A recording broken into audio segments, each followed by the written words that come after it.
I'm Bryan Barletta. I'm the partner and founder of Sounds Profitable.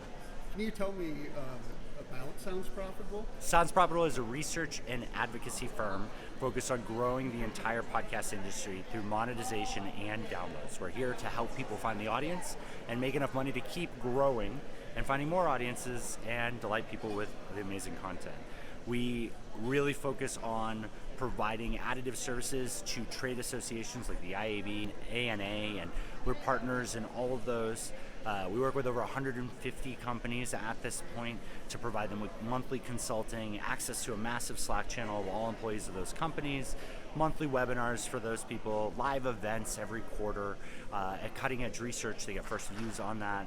And to me, the biggest thing that we do is our public facing stuff, which is our newsletter, which we have a daily newsletter Monday through Thursday, which identifies the top news in the business of podcasting. Not just what's happening in podcasting, but the pressures that lay on podcasting from other advertising content and marketing channels. And further, we do our main newsletter, our original one, which is Wednesday, is about thought leadership pieces. Tom Webster, my partner, and basically the face of research and podcasting, handles a lot of those. I write every now and then.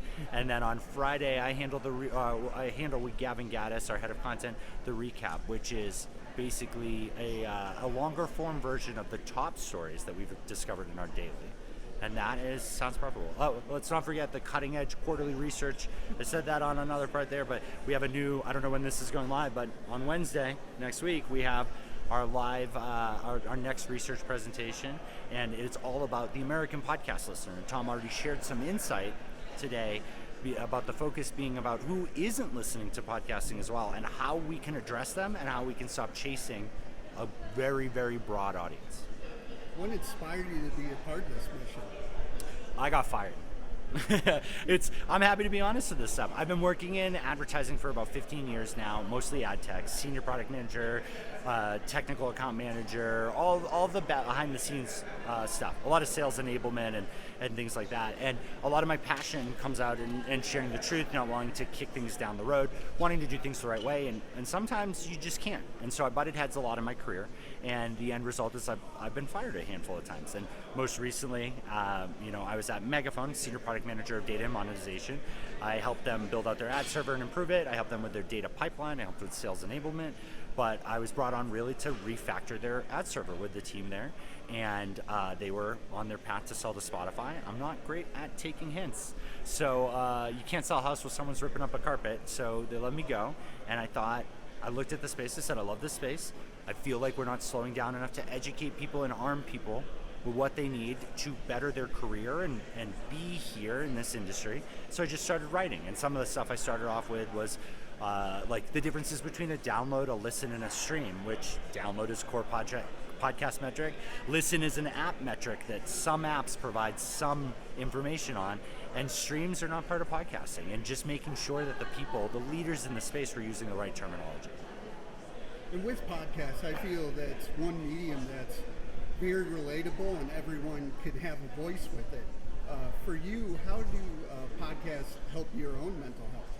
Oh, I have a 2-year-old and a 5-year-old, so I don't have a lot of mental health, but we listen to a substantial amount of kids podcasts and we thoroughly enjoy them. And then I listen to a lot of D&D podcasts because I don't have as much opportunity as I did previously to play tabletop games with my friends, so sometimes it feels really nice to feel like I'm sitting there with a bunch of way funnier than my real friends. And while they play a game, and it's really nice. And then I like a lot of audio drama, right? I think that there's something amazing about driving a fictional narrative through audio and making you think about it. And it's to the point where I struggle with audiobooks now because the single narrator versus a full cast. So those all make me feel involved in a community because we can bond over the content. It makes me feel not alone because running a startup and having 2 kids, it's sometimes hard to make friends. And then with the kids, like I was Dad of the Year 2 years running because the team at Tinkercast had some of the people from WoW in the world wish my children happy birthday, and they now think I'm the coolest dad. Last thing I want to ask is a lot of Sounds Profitable talks about the future of podcasting. Where do you want to see the future of podcasting in the next few years? Yeah, I'm conflicted. Like, I would really like podcasting to continue to be its own channel, and I think it has a lot of power to do that. But I also want to respect and reflect on the fact that if podcasting rolled into influencer marketing in a stronger way, we would be the most powerful part there. We did fail to hit $2 billion in advertising this year, which is really tough, but we also are, 5 years in a row, the biggest growth sector in all of content advertising out there, which to me is amazing. So I very, very much would love to see us figure out which is the right path, and we need to do that based on the creators and how they can better themselves and the companies involved in our space.